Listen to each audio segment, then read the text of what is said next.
اعوذ باللہ من الشیطان الرجیم بسم اللہ الرحمن الرحیم۔ خواتین و حضرات السلام علیکم ورحمۃ اللہ وبرکاتہ و مغفرتہ۔ پروگرام احکام شریعت اور فقہ حنفی سے متعلقہ مسائل کے ساتھ آپ کی خدمت میں حاضر ہیں۔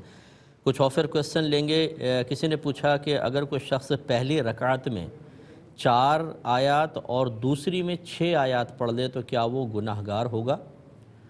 غالباً سائل کے ذہن میں یہ ہے کہ پہلی میں اگر کم آیات پڑھیں اور دوسری میں اس سے زیادہ پڑھ لیں تو شاید یہ گناہ کا کوئی کام ہو گیا۔ دیکھیں، اس میں کوئی گناہ نہیں ہے، جان بوجھ کر بھی کریں تو کوئی گناہ نہیں ہے۔ مستحب یہ ہوتا ہے کہ پہلی میں تھوڑی زیادہ اور دوسری میں اس سے تھوڑی سی کم پڑھیں، یہ مستحب ہے۔ برابر پڑھیں یہ بھی اچھا ہے، اور اگر آپ اس کا جسٹ اپوزٹ کر دیں تب بھی کوئی گناہ کا تصور نہیں۔ قرآن ہی پڑھا ہے، قرآن پڑھنے سے کوئی فرق نہیں ہوگا۔ ہاں، جہاں نبی کریم نے منع فرمایا جیسے الٹا قرآن پڑھنا تو وہ ایک الگ چیز ہے، باقی اس میں کوئی حرج نہیں ہے۔ ایک یہ کہتے ہیں کہ ہمارے امام صاحب جو ہیں وہ ظہر یا عصر کی نماز جب پڑھاتے ہیں تو اتنی آواز سے قرات کرتے ہیں کہ جو پیچھے مقتدی کھڑا ہوتا ہے اسے بھی سنائی دے رہی ہوتی ہے، تو کیا یہ جہر میں شامل تو نہیں ہو جائے گا؟ دیکھیں، جہر میں 2 چیزیں ضروری ہوتی ہیں، ایک تو جہر کا قصد و ارادہ، اور دوسرا اتنی آواز کہ کم از کم ادھر کے 3 4 5 نمازی ادھر کے 3 4 5 نمازیوں تک کلیئر آواز پہنچ رہی ہو تو یہ بنے گا جہر۔ کلیئر آواز سے مراد پوری قرات کی، ورنہ سین کی آواز بعد بہت ہی سین اور صاد نکالتے ہیں، سیٹی کی آواز تو دور تک جاری ہوتی ہے، وہ نہیں۔ کلیئر قرات کی اگر آواز آ رہی ہے تو پھر یہ یقیناً جہر بنے گا، اور اس پر تو پھر سجدہ سہو لازم ہو جائے گا، اور جان بوجھ کے کریں گے تو پھر واجب العیادہ نماز ہوگی۔ لیکن اگر ایسا نہیں ہے، صرف پیچھے والے نمازی کو سن رہا ہے باقی کو نہیں سنتا، نہ امام کا جہر کا قصد و ارادہ ہے، تو پھر یہ اس میں کچھ سجدہ سہو وغیرہ بھی نہیں ہے اور نماز بالکل ٹھیک ہے۔ اچھا، جو قصد و ارادے کی بات میں نے عرض کی، یہ صرف اس وجہ سے کہ بعض اوقات امام لاؤڈ اسپیکر پہ نماز پڑھا رہے ہوتے ہیں، وہ جب ظہر یا عصر کی نماز پڑھا رہے ہوتے ہیں تو اس میں جو قرات اگر وہ کرتے ہیں آہستہ آہستہ، وہ بعض اوقات پیچھے تک سنائی دے رہی ہوتی ہے، بالکل کلیئر آواز آ رہی ہوتی ہے۔ اس میں پھر کیا حکم ہوگا؟ اگر تو اس میں جہر کا حکم لے لیا جائے تو ہزاروں امام ایسے ہیں جو اس طرح کی ظہر اور عصر پڑھا رہے ہیں اور ان کی قرات پیچھے سنائی دے رہی ہے، تو پھر تو یہ سجدہ سہو لازم ہونے چاہیے، نمازی نہیں ہونے چاہیے۔ اس لیے اس قسم کی صورتحال میں قصد و ارادے کو بھی بنیاد بنایا جائے تو بہت ہی بہتر ہے کہ ان کا ارادہ چونکہ جہر کا نہیں ہے، وہ تو مائک کے ذریعے ہو گئی، جہر بن رہی ہے بظاہر، تو یہ نماز ہو جائے گی۔ امید ہے کہ آپ بات سمجھے ہوں گے۔ ایک انہوں نے پوچھا ہے کہ کسی نے پوچھا کہ لڑکیوں کو افسانے اور کہانیاں پڑھنا کیسا ہے؟ یہ کوئی پرانے زمانے کے بھائی ہوں گے جنہوں نے پوچھا ہے، کیونکہ اب جو افسانوں اور کہانیوں کے اندر نہیں ہوتا وہ ٹی وی ڈراموں کے اندر آپ کو اور فلموں کے اندر نظر آتا ہے، اور باقاعدہ بچیاں اس کو دیکھ رہی ہوتی ہیں۔ سوال یہ پیدا ہوتا ہے کہ ان کے ساتھ ساتھ وہ چیزیں دیکھنا کیسا ہے؟ تو مسئلہ یہ ہے کہ خود بچیوں کو بھی احتیاط کرنی چاہیے، گھر کے افراد کو بھی، کہ بہت سی چیزیں ایسی ہوتی ہیں کہ جو ایک مناسب وقت پر ہی کسی کو پتہ چلنے چاہیے۔ اگر وہ پہلے سے پتہ چلنا شروع ہو جائیں تو ذہن خراب ہونا شروع ہو جاتا ہے۔ وہ آپ سمجھ رہے ہیں، تو پھر وہ ڈرامے جو ہوتے ہیں یا کوئی فلمیں وغیرہ ہوتی ہیں اس میں جو چیز یا معاشرے کی عکاسی دکھائی جاتی ہے، تو اب یہ تو نہیں ہو سکتا کہ مطلب یہ کہا جائے یا کوئی ایسا سسٹم بنا لیا جائے کہ بچے دیکھیں تو نظر نہ آئے، بڑے دیکھیں تو آ جائے، وہ سارے اس کو دیکھ رہے ہوتے ہیں اور پھر بچوں پہ منفی اثرات مرتب ہوتے ہیں۔ تو یہ پیرنٹس کو چاہیے کہ اس قسم کی چیزیں خاص طور پر بچیوں کو نہ دیکھنے دی جائیں کہ جس سے ان کے اذہان پر منفی اثرات مرتب ہونے کا اندیشہ ہو۔ یہ لازم ہے، اگر نہیں کریں گے تو پھر خرابیاں گھر میں داخل ہوں گی۔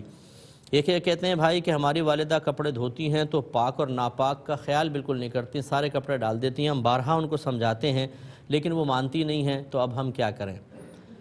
دیکھیں، بڑی آسان سی بات ہے کہ آپ اتنے بھولے کیوں بنتے ہیں؟ آپ اپنا کپڑا خود پاک کریں اور پاک کرنے کے بعد پھر والدہ کے حوالے کریں۔ شرعی اصول یہ ہوتا ہے کہ اگر آپ نے ناپاکی کو اپنی آنکھوں سے نہیں دیکھا تو چیز کو پاک ماننا واجب ہے۔ یہ نہیں ہے کہ جی میں نے نہیں دیکھا تو ناپاک ہوگی، یا گمان پر آپ کسی چیز کے بارے میں کہتے ہیں کہ میرا گمان ہے کہ یہ ناپاک ہوگی، ایسا نہیں ہو سکتا۔ اگر ایسا ہو تو گمان پہ تو پوری دنیا کا پھر معاملہ الٹا سلٹا ہو جائے۔ شریعت نے یہ فرمایا کہ اصل ہے چیز کا پاک ہونا، ناپاک ہونا اس وقت ہوگا جب آپ نے باقاعدہ کوئی اپنی آنکھوں سے نجاست کو ملتے دیکھا، یا کسی بہت ہی نیک پرہیزگار متقی شخص نے اس کی خبر دی، یا خود آپ کو نجاست نظر آ رہی ہے سامنے، تو پھر ہوگا، ورنہ نہیں۔ تو لہٰذا آپ نے پاک کپڑے دیے، اب والدہ نے کس کے ڈالے کس کے نہیں، وہ پاک تھے ناپاک، آپ کو اگر پتہ نہیں تو آپ کا کپڑا پاک ہی رہے گا۔ ہاں اگر آپ نے ناپاک کپڑے دیے تو کنفرم آپ کو پتہ ہے کہ میرا ناپاک کپڑا واشنگ مشین میں گیا ہے، تو پھر آپ کا بھی ناپاک اور باقی کپڑے بھی ناپاک. تو بس آپ یہ کریں کہ آپ پاک کریں اور والدہ کے حوالے کر دیں. پھر وہ کس طرح دھو رہی ہیں باقی کپڑوں کو چیک نہ کریں، نہ دیکھنا آپ کے لیے کوئی واجب ہے. اور جب آپ کے کپڑے دھل کر آئیں گے بالکل آپ کے لیے پاک اور طیب ہوں گے. ایک شخص یہ کہتا ہے کہ کسی شخص نے اپنی زوجہ کو 3 طلاقیں ایک ساتھ دے دیں، پھر وہ 6 ماہ تک الگ رہے، کیا اب وہ رجوع کر سکتے ہیں؟ دیکھیں جب 3 طلاقیں دے دی ہیں، چاہے وہ الگ الگ دی ہوں یا ایک ساتھ دی ہوں، پھر ایک ساتھ میں ایک لفظ سے دی ہوں یا 3 الگ الگ الفاظ سے دی ہوں، ہر صورت میں 3 طلاقیں واقع ہو جاتی ہیں. اور اللہ تعالیٰ کا فیصلہ یہ ہے کہ فَإِن طَلَّقَهَا فَلَا تَحِلُّ لَهُ مِن بَعْدُ حَتَّى تَنكِحَ زَوْجًا غَيْرَهُ، کہ یہ عورت اس پہلے شوہر کے لیے اس وقت تک حلال نہ ہوگی جب تک اس کے علاوہ کسی اور شخص سے نکاح نہ کر لے. تو قرآن نے نکاح کرنے کا حکم دیا، کسی اور شخص سے نکاح کرنا ہوگا. اور بخاری کی روایت نبی کریم صلی اللہ علیہ وسلم سے خاتون نے پوچھا کہ میرے شوہر نے مجھے 3 طلاقیں دیں، پھر میں نے ایک اور شخص سے نکاح کیا اور ابھی ہمارا جسمانی تعلق قائم نہیں ہوا، تو کیا میں پہلے شوہر کی طرف واپس لوٹ سکتی ہوں، یعنی ان سے طلاق لے لوں اور شادی کر لوں؟ سرکار نے فرمایا کہ نہیں، اس وقت تک تم پہلے والے کے لیے حلال نہیں ہوگی جب تک تمہارا دوسرا شوہر تمہارا اور تم اس کا کچھ شہد نہ چکھ لو. تو یہ سرکار نے شرم سے کنایہ لفظ استعمال کیا، مراد یہ تھا کہ جب تک تمہارا جسمانی تعلق قائم نہ ہو جائے تم پہلے شوہر کے لیے حلال نہ ہوگی. قرآن و حدیث کو ملایا جائے تو معلوم یہ ہوا کہ ان خاتون کو پہلے دوسرے شخص سے نکاح کرنا ہوگا، پھر باقاعدہ جسمانی تعلق ہو، پھر وہ شخص ان کو چھوڑے یا اس کا انتقال ہو جائے، پھر پہلے شخص سے نکاح ہو سکتا ہے. اور اس پروسیس کو حلالہ کہتے ہیں. یہ پری پلان کرنا مکروہ تحریمی ہوتا ہے، اجرت لے کر کرنا مکروہ تحریمی ہوتا ہے، لیکن ویسی اگر عام نارمل اس میں کیا جائے تو بالکل جائز ہے. اور پھر جب یہ شخص طلاق دے گا یا فوت ہوگا دوسرا شوہر تو پہلے والے سے نکاح ہو سکتا ہے. اس کے علاوہ کوئی صورت نہیں ہے. جو ایسی کوئی صورت نکالے گا وہ سمجھ لے کہ وہ زنا کے دروازے کھولے گا. ایک یہ کہتے ہیں کہ حضرت امام مہدی رضی اللہ تعالی عنہ اور حضرت عیسیٰ علیہ السلام کے آنے کا مقصد کیا ہے؟ مسئلہ یہ ہے کہ کم و بیش 1,24,000 انبیاء علیہ السلام کے آنے کا مقصد کیا تھا، اتنے علماء بنانے کا مقصد کیا تھا، اتنے تبلیغ دین کرنے والے لوگوں کو پیدا کرنے کا مقصد کیا تھا، وہی ان کا مقصود ہوگا. اللہ تعالیٰ کسی کا محتاج نہیں، وہ چاہے تو سب کو ہدایت دے بغیر کسی واسطے کے اور سب کو جنت میں ڈال دے. لیکن اللہ تبارک و تعالیٰ نے ایک قانون بنایا ہے کہ لوگ پیدا کیے، پھر ہدایت اور گمراہی کے اسباب پیدا کیے، ان کی نشاندہی کرنے والے پیدا کیے، ان کی ترغیب دینے والے پیدا کیے. کوئی گناہ کی ترغیب دیتا ہے اور برائی کی جیسے شیطان، اور کوئی نیکی کی ترغیب دیتا ہے اور جنت کی جیسے انبیاء علیہ السلام یا ان کے نائبین. تو انہی مقاصد کو لے کر امام مہدی حضرت عیسیٰ علیہ السلام تشریف لائیں گے، تبلیغ دین فرمائیں گے، جہاد فرمائیں گے، دجال ہلاک ہوگا، یاجوج ماجوج کو ہلاک کیا جائے گا، پوری دنیا کفر سے پاک کی جائے گی اور پاک ہو جائے گی، ایک شخص بھی کافر نہیں ہوگا. اور پھر ان کا جب وصال ہوگا اس کے بعد پھر وہ کفر آہستہ آہستہ عام ہونا شروع ہوگا، اور ایک وقت آئے گا کہ کوئی بھی مسلمان دنیا میں نہیں رہے گا، اور جب آخری مسلمان انتقال کرے گا اس کے 40 سال کے بعد قیامت قائم ہوگی اور سب پھر ختم ہو جائے گا. تو یہ مقصود ان کا بھی وہی ہے جو انبیاء علیہ السلام کا مقصد تھا. ایک یہ کہتے ہیں کسی بیوی نے مذاق میں اپنے شوہر سے کہا کہ میں تمہیں 3 طلاقیں دیتی ہوں، کیا حکم شرع ہوگا؟ دیکھیں پہلی طرح یاد رکھیں کہ اولاً تو اصول یہ ہے کہ طلاق کا حق شوہر کو ہے، بیوی کو نہیں. تو لہذا بیوی چاہے کتنے جملے کہتی رہے اس سے کوئی فرق نہیں پڑتا، شوہر کے ہاتھ میں حق ہے. دوسری بات یہ ہے کہ ایک ہوتا ہے تفویض طلاق، کہ شوہر اپنی بیوی کو بعض اوقات وہ حق دے دیتا ہے لیکن اس سے حق سلب نہیں ہوتا. مثلا کوئی شوہر کہے میں تمہیں اجازت دیتا ہوں تم جب چاہو اپنے آپ کو طلاق دے لینا، تو یہ شوہر کے پاس بھی حق رہے گا لیکن بیوی کے پاس بھی آ جائے گا. اس میں جب اس نے کہا جب چاہو تو پوری زندگی میں جب چاہے وہ کر سکتی ہے، اور اگر ہمیشگی والے الفاظ نہ ہوں، بس یہ کہا میں تمہیں اختیار دیتا ہوں تم اپنے آپ کو طلاق دے لو، تو یہ اسی مجلس تک محدود رہے گا. اگر عورت طلاق دے دے ٹھیک، اگر دونوں رخصت ہو گئے، جدا ہو گئے، کھا پی لیا، کوئی دنیا کی باتیں شروع ہو گئیں، اختیار ختم ہو جائے گا، یہ ذہن میں رکھیں. تو اگر یہ بیوی کو تفویض طلاق تھی اور پھر اس نے کہا 3 طلاقیں، پھر تو ہو جائیں گی، اگر نہیں ہے تو نہیں. اچھا اس میں ایک اور صورت ہے وہ انشاءاللہ میں عرض کروں گا لیکن بریک کے بعد. بسم اللہ الرحمن الرحیم. پہلے کال لیں گے پھر انشاءاللہ میں جواب کمپلیٹ کرتا ہوں. السلام علیکم. وعلیکم السلام. جی بھائی مفتی صاحب میرے 2 سوال ہیں طلاق کے بارے میں. جی. کہ اگر بندہ کوئی طلاق کے بارے میں کسی مفتی صاحب سے فتویٰ لیتا ہے جی تو اس کے حساب سے، اس فتوے کے حساب سے اس کے طلاق نہیں ہوتی، مگر وہ زندگی بسر کرنا شروع کر دیتا ہے، تو آخرت میں اگر مثلا کہ یہ ہوتا ہے کہ وہ طلاق واقع ہو جاتی ہے تو کس پہ گناہ واجب ہوگا، کہ وہ جس نے فتویٰ لیا ہے یا مثلا مفتی صاحب پہ یہ گناہ واجب ہوگا؟ اور دوسرا میرا سوال یہ ہے کہ اگر انسان مثلا کہ مفتی صاحب سے پوچھتا ہے طلاق کے بارے میں، تو مختلف مفتی سے پوچھ لیتا ہے، وہ طلاق واجب نہیں ہوتی، مگر آ کے بیوی کو طلاق دے دیتا ہے، تو اس پہ کیا اس کے پہ گناہ واجب ہوگا؟ ٹھیک ہے، اور ایک اور کالر ہیں۔ السلام علیکم۔ جی وعلیکم السلام، مفتی صاحب کیسے ہیں آپ؟ خیریت سے؟ اللہ کا کرم۔ جزاک اللہ مفتی صاحب، آپ کافی رہنمائی فرماتے ہیں، تو جی آپ کی تھوڑی سی رہنمائی چاہیے تھی۔ جی بولیے۔ میں عطا بات کر رہا ہوں اسلام آباد سے۔ جی جی بولیے۔ تو مفتی صاحب میں نماز پڑھتے ہوئے اٹک جاتا ہوں کچھ جگہوں پہ، تو مجھے نماز میں مشکل پیش آتی ہے، ٹھیک ہے، مطلب دوسری شیف میں اینڈ میں اٹک جاتا ہوں، ٹھیک ہے۔ ٹھیک ہے، بس صحیح ہے۔ پھر یوم کیا اس میں کیا حکم ہوگا وہ میں جگہ بتاتا بھی ہوں آپ کو۔ اور کوئی کویشچن؟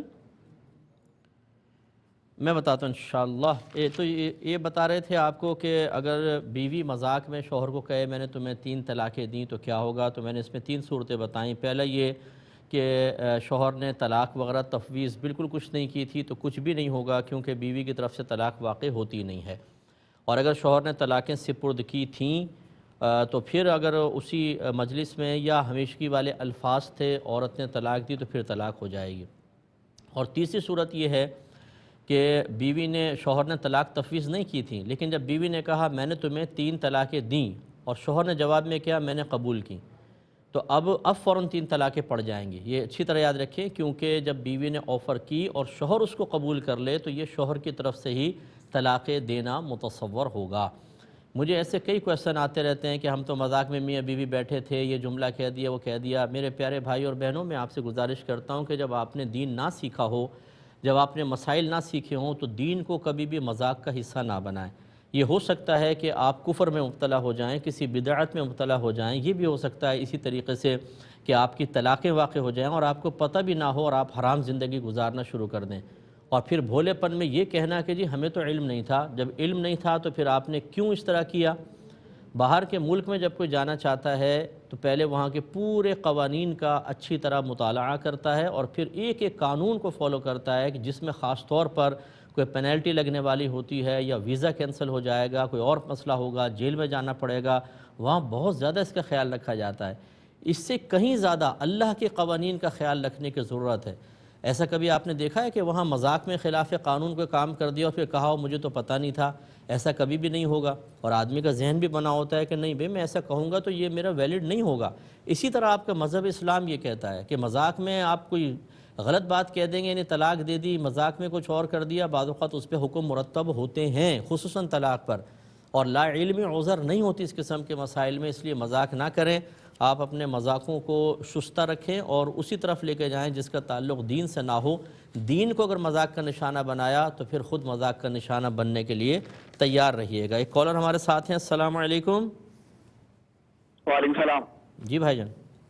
جی شعیب بات کر رہا ہوں کراچی سے۔ جی بولیے۔ جی میری والدہ کے پاس تقریباً 3 تولہ سونا ہے، جس بولے پہ سال اتر گیا ہے۔ کون فوت ہو گیا؟ 3 تولہ سونا ہے، 3 تولہ۔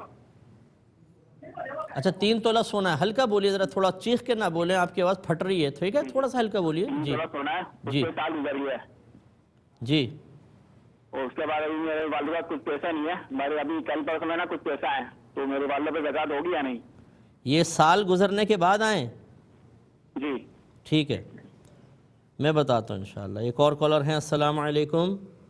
وعلیکم السلام مفتی صاحب، میرے 2 سوال تھے جی جی۔ یہ طلاق کے مسئلے میں سوال تھے کہ کوئی بھی شخص تنہائی میں اس کے ذہن میں طلاق کا خیال چل رہا ہو تو اس کے منہ سے اچانک یہ الفاظ نکل جائے کہ چل نکل پتلی گلی سے، تو کیا اس سے طلاق واقع ہو جاتی ہے؟ طلاق کا خیال چل رہا ہو دماغ میں کہ اگر عورت نہیں سنے کوئی بات تو اس کو چلو یہ بول دے آدمی، ذہن میں خیال چل رہا ہو۔ تو دوسرا یہ میرا سوال تھا کہ جو کنایہ الفاظ میں دی گئی طلاق ہوتی ہے تو کیا اس میں نیت اور سوچ کا ایک جیسا ہونا، یا نیت الگ ہے یا سوچ الگ ہے؟ اس میں تھوڑا سا وضاح کر دینا کہ نیت کیسی ہو۔ بعض اوقات آدمی بات کرنے کے بعد سوچتا ہے پتہ نہیں میری نیت تھی یا میری سوچ تھی یا دل میں خیال آیا، یہ 2 چیزیں بتا دینا۔ اور تیسرا یہ کہ مفتی صاحب جیسے ابھی میں نے یہ سب سوال کیے تو ان سوال کی وجہ سے کوئی مشکل یا اس میں تو کوئی طلاق کا وقوع نہیں ہوتا؟ چلیں، اور میں انشاءاللہ عرض کرتا ہوں۔ تو تو ایک یہ ہم سے کویشچن ہوا تھا، یہ لاک ڈاؤن میں جو آگے ابھی رمضان آ رہا ہے، اس میں تراویح اور اعتکاف کیا مرد حضرات گھر میں ہی کر سکتے ہیں؟ دیکھیں، پہلی بات تو یہ کہ اس میں تھوڑا سا ویٹ کریں، ابھی میٹنگ وغیرہ ہوگی علماء کی، اور واضح طور پر اس میں کوئی نہ کوئی سولوشن انشاءاللہ نکلے گا تو اور کلیئر ہوگا، پھر ہم آپ کو انشاءاللہ اگر پروگرام اس سے پہلے ہوتے ہیں تو پھر آپ کو سمجھا دیں گے۔ لیکن فرض کر لیں اگر یہی صورتحال لاک ڈاؤن کی چلتی رہی تو پھر قوانین کو فالو کرتے ہوئے آپ بالکل مرد حضرات گھر میں تراویح پڑھیں گے، ٹھیک ہے؟ مسجد میں نہ آئیں، گھر میں تراویح پڑھ لیں، کیونکہ تراویح کی جماعت ویسے بھی سنت مؤکدہ علی الکفایہ ہے، چند لوگ بھی قائم کر لیں تو کوئی گناہ گار نہیں۔ یہ جو 5 نمازیں ہیں ان کی تو جماعت واجب قرار دی گئی ہے، لیکن اس کے باوجود حکم یہ ہے کہ آپ گھر میں پڑھ لیں تو سنت مؤکدہ تو بدرجہ اولا، اگر جماعت سنت مؤکدہ ہو اور وہ بھی علی الکفایہ کہ چند لوگ بھی کر لیں تو سب بری و ذمہ تو گھر پر پڑھیں۔ لیکن اعتکاف جو ہے وہ مردوں کا مسجد میں ہی ہو سکتا ہے، گھر میں نہیں ہو سکتا، وہ عورتوں کے لیے سہولت ضرور ہے، تو مرد گھر میں اعتکاف نہیں کر سکیں گے، تراویح آپ گھر میں ضرور پڑھیں۔ ایک یہ کہتے ہیں کہ اگر کوئی کسی عالم مفتی صاحب کے پاس فتویٰ لیتا ہے طلاق کا، اور وہ کہتے ہیں کہ طلاق نہیں ہوئی اور وہ ساتھ رہنے لگ جاتے ہیں، لیکن طلاق واقع ہوئی ہے، تو پھر کس کے اوپر وبال ہوگا؟ دیکھیں، مسئلہ یہ ہے کہ سب سے پہلے تو آپ کو مفتی کا انتخاب کرنا ہے، عالم کا نہیں کرنا ہے۔ مفتی کا انتخاب کرنا ہے، وہ بھی اس مفتی کا انتخاب کرنا ہے کہ جو اپنے اکابرین کو فالو کر رہا ہو، جو صحابہ کو فالو کرتا ہے، 1500 سال کے فقہا کو مانتا ہو، ان کو فالو کرنا ہوگا۔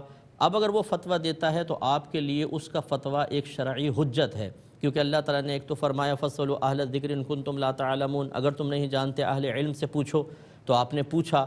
پھر دوسرے مقام پہ اللہ نے فرمایا اطیعوا اللہ واطیعوا الرسول وَأُولِي الْأَمْرِ مِنْكُمْ، اللہ کا حکم مانو، اس کے رسول کا حکم مانو، اور ان لوگوں کی اطاعت کرو جو تم میں حکم والے ہیں۔ ان سے مراد فقہاء اور مفتیان کرام بھی ہیں خاص طور پر، تو اس لیے پھر اطاعت کرنا واجب ہوا۔ جب آپ نے شرعی حجت پوری کر لی، اب فرض کر لیں اس مفتی صاحب کے سمجھنے میں غلطی واقعی اور غلط بھی فتویٰ دے دیا، فرض کر لیں آپ کے لیے شرعی حجت تام تھی، آپ کا زندگی گزارنا بالکل جائز اور طیب ہے، آخرت میں آپ کی کوئی گرفت نہیں ہے، ان کو جواب دینا ہونا پڑے گا، وہ الگ مسئلہ ہے، آپ کے لیے کوئی مسئلہ نہیں ہوگا۔ دوسرا کہتے ہیں اگر کوئی مفتی صاحب منع کر دیں کہ یہ طلاق نہیں ہوئی، لیکن شوہر اس کو طلاق مانتے ہوئے جدائی کر لے، کیا حکم شرع ہوگا؟ اس کا جواب بھی یہی ہے۔ یہ کیسے مان لے گا شوہر جب مفتی صاحب کہہ رہے ہیں اور واقعی وہ مفتی ہوں؟ یہ میں نے پہلے کنڈیشن آپ کو لگائی، جب وہ کہہ رہے ہیں کہ طلاق نہیں ہوئی تو پھر آپ کیسے طلاق مان رہے ہیں؟ پھر اگر آپ سیپریٹ ہو جائیں گے تو اس کا مطلب وہ تو آپ کی زوجہ ہے، اب آپ نہ نفقہ دے رہے ہیں، نہ اس کے حقوق پورے کر رہے ہیں، اور فرض کر لیں خدا نہ خواستہ اس کو بنیاد بنا کر عورت نے کسی اور جگہ نکاح کر لیا کہ آپ نے تو اب چھوڑ ہی دیا ہے، تو یہ نکاح ہی نہیں ہوگا، کیونکہ وہ تو آپ کی منکوحہ ہیں۔ تو اس لیے مفتیان کرام کو فالو کرنا ان کے فتوے کے بعد خاص طور پر یہ واجب ہوتا ہے۔ ہاں، وہ مفتی صاحب لازم بالکل صحیح ہونے چاہیے۔ ایک بھائی نے فرمایا کہ ایک کال ہے، پہلے کال لیتے ہیں۔ السلام علیکم۔ جی وعلیکم السلام۔ جی بھائی جان۔ جی مفتی صاحب حسن علی بات کر رہا ہوں لاہور سے۔ جی بولے۔ حضور سوال ہے کہ میرے نا 2 پلاٹ ہیں، 2 پلاٹ سیل کرنے کے لیے لگائے ہوئے ہیں، ملکی حالات اس طرح کے ہیں کہ وہ ابھی پھر وقت نہیں بک سکتے، اب ان کے اوپر سال پورا ہو رہا ہے، زکوٰۃ میں نے دینی ہے، میں باقاعدگی سے زکوٰۃ دیتا ہوں، تو اب اس پہ کسی سے ادھار پیسے لے کے زکوٰۃ دوں یا انتظار کروں کہ جب وہ بکتے ہیں، جیسے ہی بکتے ہیں تو تب پیسے نکال دوں اس کے جس کے اپنے پاس رکھ لوں؟ اور ایک اور سوال ہے کہ میرے ایک دوست تھا، اس کے ساتھ میں نے کاروبار کیا ہوا تھا، کافی پیسے لگائے ہوئے تھے، مگر وہ یہی تھا کہ زبانی اعتبار پہ پیسے کی کچھ لکھت پڑتی اس پہ ہم نے کی تھی۔ اب اس لڑکے کا وصال ہو گیا، وہ فوت ہو گیا، اب وہ پیسے جو ہمارے دیگر پارٹنر ہیں ان سے بات کرتا ہوں تو وہ یہی آگے سے کہتے ہیں کہ جی آپ کے پاس پروف ہے تو وہ لے کر آئیں، اس کا کیا حکم شرع ہوگا؟ چلیں میں بتاتا ہوں۔ ایک اور کالر ہیں۔ السلام علیکم۔ جی وعلیکم السلام۔ جی فرمائیے۔ مفتی صاحب مجھے آپ سے ایک سوال کرنا تھا کہ میری اور میری وائف کی جو ہے اکثر نوک جھوک ہو جاتی تھی، تو نوک جھوک میں وہ تو طلاق پہ ہوتا ہے، ٹھیک ہے، تو میں نے اس کو اب ہماری شادی کو کوئی 12-14 سال ہو گئے ہیں، تو میں نے اس کو اب لاسٹ ٹائم بولا تھا کہ اگر اب آپ نے مجھ سے تو طلاق سے بات کی تو آپ کو میری طرف سے ایک طلاق ہے۔ تو پھر اس نے یعنی کہ کوئی تھوڑی سی نوک جھوک ہوئی تو اس نے مجھے تو سے بات کر لی، میں نے اس کو بولا کہ اگر اب دوبارہ آپ نے مجھے ایسے کی تو اب تو دوسری طلاق کی، تو اب وہ یہ ہے کہ اس نے مجھے جو اپنی صفائی میں بولا کہ مجھے یعنی کہ نہ چاہتے ہوئے میرے منہ سے نکل گئی ہے یہ بات، تو میں نے نہ جان بوجھ کے نہیں بولی، تو اب میرے لیے کیا حکم ہوگا کہ کیا واقعی اس کو ایک طلاق ہو گئی یا نہیں؟ یعنی یہ پہلی طلاق کے بعد عورت نے عذر پیش کیا، دوسری تو نہیں، دوسری دفعہ تو نہیں کیا تھا؟ نہیں دوسری دفعہ نہیں، یہ پہلی دفعہ میں ہی اس نے چلو بولا کہ میرے ٹھیک ہے، میں بتاتا ہوں انشاءاللہ۔ ایک مختصر سا بریک لیں گے، ہمیں یقین ہے آپ ہمارے ساتھ ہی رہیں۔ بسم اللہ الرحمن الرحیم۔ ایک بھائی نے کویسچن کیا تھا کہ 3 تولہ سونا تھا، اس پر سال گزر گیا، اب سال گزرنے کے بعد ابھی زکوٰۃ کا کچھ تو خیر اس پہ تو بنتے بھی نہیں تھی، لیکن کچھ پیسہ اور آ گیا ہے، اب پیسہ آ گیا ہے تو کیا اس پر زکوٰۃ ہوگی کہ نہیں ہوگی؟ دیکھیں، اس پر زکوٰۃ نہیں ہوگی۔ تفصیل یہ ہے کہ اگر سونا وغیرہ 7.5 تولہ سے کم ہو لیکن کچھ اور کیش بھی ہو، پھر تو حکم شرع یہی ہوتا ہے کہ سونے کو آپ روپوں میں تبدیل کریں، پھر اس کو کیش کے ساتھ ملائیں، اور یقیناً 52.5 تولہ چاندی سے زیادہ ہی قیمت بنے گی تو اس کا 2.5% زکوٰۃ نکالنی ہوگی۔ لیکن چونکہ پورا سال سونے پہ گزرا اور آپ کے پاس کہتے ہیں ہمارے پاس کچھ کیش نہیں تھا، یعنی سال کے اینڈ پر مزید کوئی کیش نہیں ہے، تو صرف 3.5 تولہ سونا رہا اور کیش وغیرہ ہے نہیں، اور اس پر زکوٰۃ نہیں ہوگی۔ اس کے ساتھ اور مال ہوتا تو ہوتی، ورنہ نہیں۔ اور اس کے بعد 1 سال کے بعد آپ کے پاس مال آیا تو جو سال کے بعد آتا ہے وہ زکوٰۃ کے مال کے ساتھ شامل نہیں ہوتا۔ ہاں، اگر سال گزرنے سے 1 دن پہلے بھی آتا تو اس کو زکوٰۃ کے مال کے ساتھ شامل کیا جاتا، لیکن اب یہ چونکہ سال کے بعد آیا ہے، اب آپ کے اوپر زکوٰۃ نہیں ہے۔ ایک ہی کہتے ہیں کہ کوئی شخص تنہائی میں اس طرح بیوی سے لڑائی جھگڑا کچھ ہوا ہوگا، ذہن میں طلاق چل رہی تھی تو اس نے کہا کہ چل نکل پتلی گلی سے، اور ارادہ مطلب ایسے ذہن میں آیا کہ شاید میں بیوی کو کہوں گا تو ایسا کہوں گا، اس سے طلاق ہوئی کہ نہیں ہوئی؟ تو کہ اس طرح نہیں ہوئی، سوچنے سے خالی یا اس طرح کا جملہ جس میں طلاق کا لفظ ہی نہیں ہے، ذہن میں طلاق ہے لیکن وہ لفظ طلاق پر دلالت نہیں کر رہا تو نہیں ہوگا۔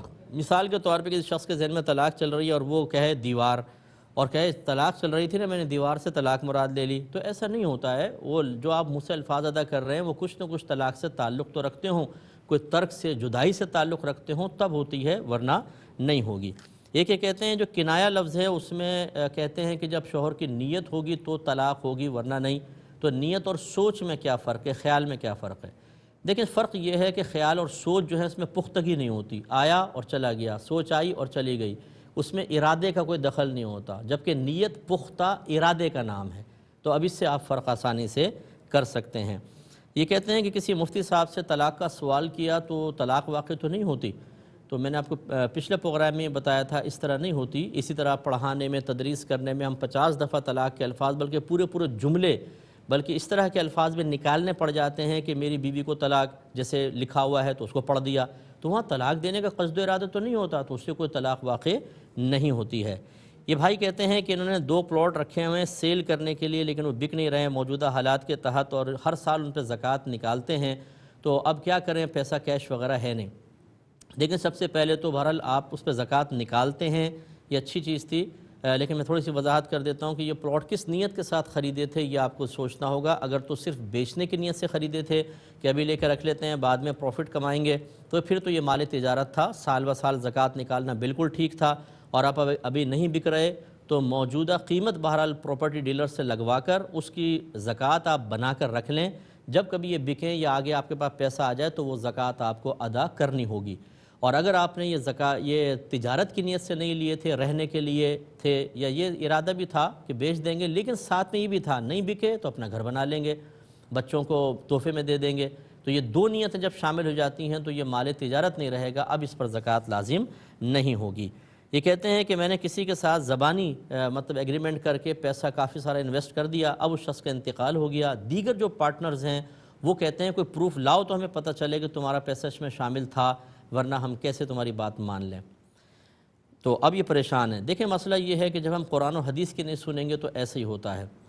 قرآن بھی یہی کہتا ہے کہ جب آپس میں کوئی معاہدہ ہو تو اس کو لکھ لو، اور نبی کریم صلی اللہ علیہ وسلم کی تلقین بھی یہ ہے۔ ہم لوگ بعض اوقات شرم کرتے ہیں، بہنوئی لے رہا ہے، سالی لے رہی ہے، چچا لے رہا ہے، پھپھا لے رہا ہے، ہم کہتے ہیں لکھت پڑھت کریں گے بڑی بری بات ہے۔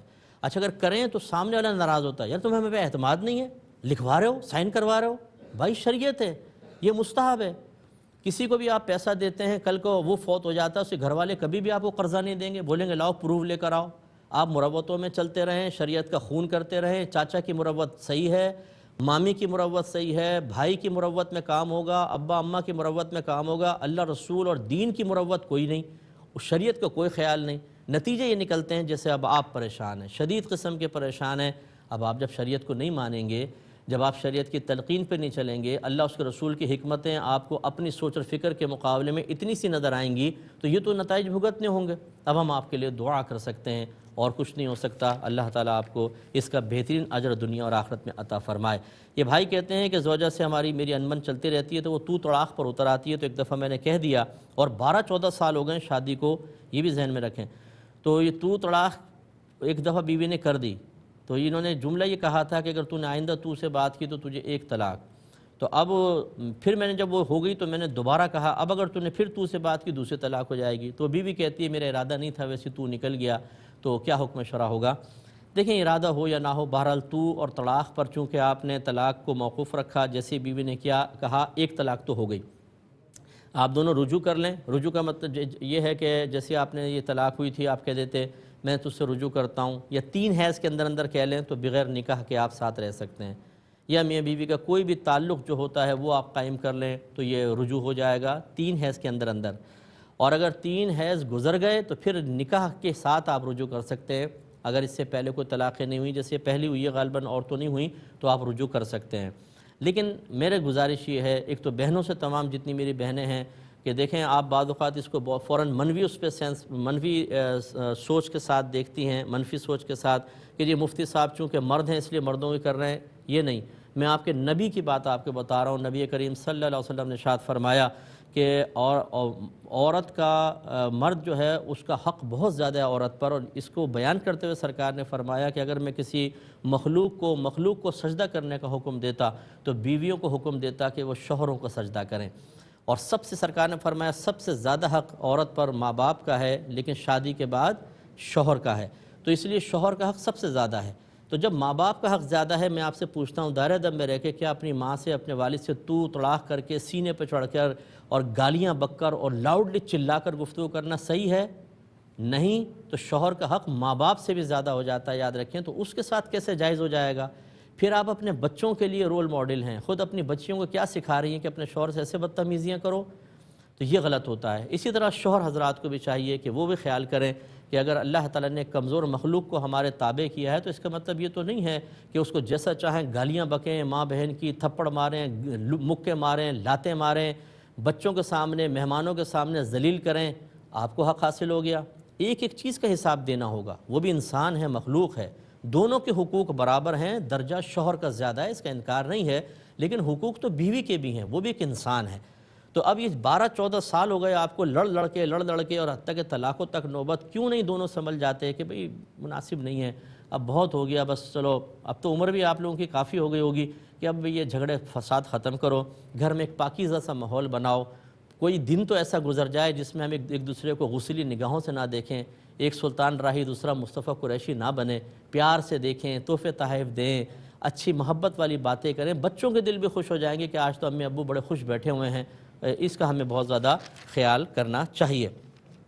کچھ آفر کوئسچنز ہیں اور لے لیتے ہیں۔ ایک یہ فرمایا تھا کہ جو دکانوں میں مال ہوتا ہے اس کی زکوٰۃ کا کسی نے مسئلہ بتایا ان کو کہ جو آپ کا سال گزر جائے پھر جتنا مال موجود ہے جتنی اس کی قیمت ہو اس کا مطابق آپ اس کا 2.5% زکوٰۃ نکالیں گے، پہلے قیمت نکالیں پھر زکوٰۃ۔ اب وہ یہ پوچھتے ہیں کہ ہم تو کبھی کوئی مال سستا دے دیتے ہیں کسی کو، کبھی مہنگا بھی دیتے ہیں، تو قیمت کا تعین اور حساب کیسے ہوگا؟ دیکھیں ایک ہوتا ہے مال کتنے میں بکے گا آپ کی بارگیننگ کے بغیر، ایک یہ ہے، ایک ہے کہ باقاعدہ آپ کبھی حکمت کے ساتھ کوئی باقاعدہ آتا ہوا گاہک ہے اسے تھوڑا کم میں دے دیا، نئے گاہک بنانے کے لیے سستا دے دیا، ادھار بھی دے دیتے ہیں۔ یہ جو خاص صورتیں ہیں ان کا اعتبار نہیں ہوتا، اصل صورت کا اعتبار ہے۔ بس آپ یہ دیکھیں کہ اگر میں یہ مال نارمل طریقے سے بیچوں تو کتنے کا بنے گا، وہ قیمت نکال لیں، اس کا 2.5% زکوٰۃ ہوگی۔ ایک بچی نے پوچھا تھا کہ یہ ڈرائنگ کرتی ہیں اور اسکیچز وغیرہ بناتی ہیں تو کیا یہ گناہ ہے؟